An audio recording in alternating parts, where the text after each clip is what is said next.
In this video, we are going to show you how to fix the tension in your cordless shade that is in a semi-open cassette. So here's the semi-open cassette. We have the shade inside. We're going to show you how it should be working. You pull it down, you see it stops, and then you pull it down a little bit and it goes up, and it goes up to its upper limit. So now we're going to show you how the shade with no tension is going to look like. So you bring it down, and then there's no tension. It's not going up, it's not doing anything, which is probably what your shade is looking at like right now and why you're watching this video. So we are gonna show you how to fix that. So the first thing we're gonna do is we're gonna come down here and we're gonna look at the shade that's inside the cassette. So now we have to hand roll this shade up to the top again. So the easiest way to do that is I use both of my hands, and I'm gonna kind of roll the shade this way so it goes down a little bit, and then it releases the mechanism so that you can now roll it this way. So see how I do that? I go up a little bit and then down. See, it didn't work, so up and then I'm able to roll it up. Okay, so we got it all the way to the top. It's not letting me go any further. So now we're gonna come back up to the shade, and the easiest way to do this is to remove the end cap that is on the left of your shade, the cassette end cap. You don't have to do this, but it is going to make it very difficult to try to get to the mechanism down here to add tension to the shade. So the way to remove the end cap from the shade is I use a flathead screwdriver, and up here you can see that you have little clips that are able to remove the end cap from the cassette. So you have two tabs up here. We're gonna bring those tabs up with the flathead screwdriver, and then this is able to come off. So we do one side, get it out of the tab, and then we do the second side. And now we're able to pull the cassette end cap off. So now you see the inside of the what holds the bracket of the shade. We have the shade here that has no tension. So again, we bring that up to the top, and now you see a little mechanism here. So this is the mechanism that controls the tension on the cordless.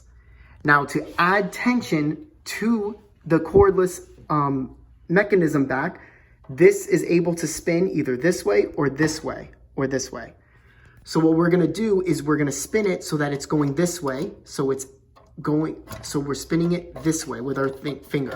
You can see I can make it spin with my thumb, like that. So you can see that there's like a little open square right there. Now when that goes around one more time, you know that that's one full rotation of a spin.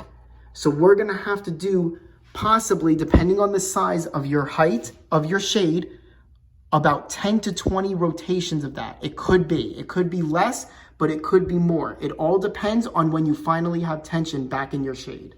Now you can see from this angle, I am using my thumb to spin it this way. So we're adding tension. We keep adding tension to it. So now I've done probably about 5 to 7 rotations. So now let's test it out and see if we added tension to here.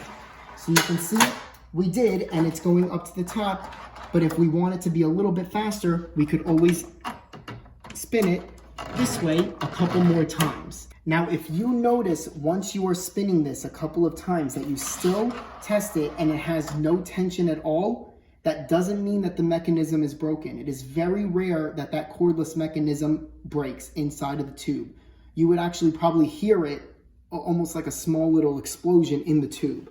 So the only reason why you might still not have tension to your shade, which this one now does because we spun it enough times, but the only reason why your shade might still not have tension after doing a lot of spins is that you didn't do enough rotations.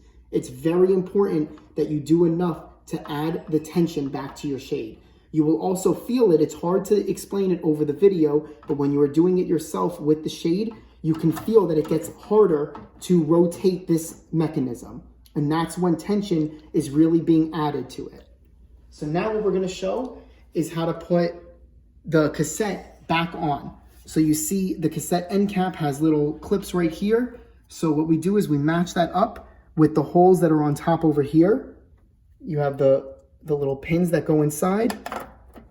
You put it on, you put it in, and then this has to just be popped into place.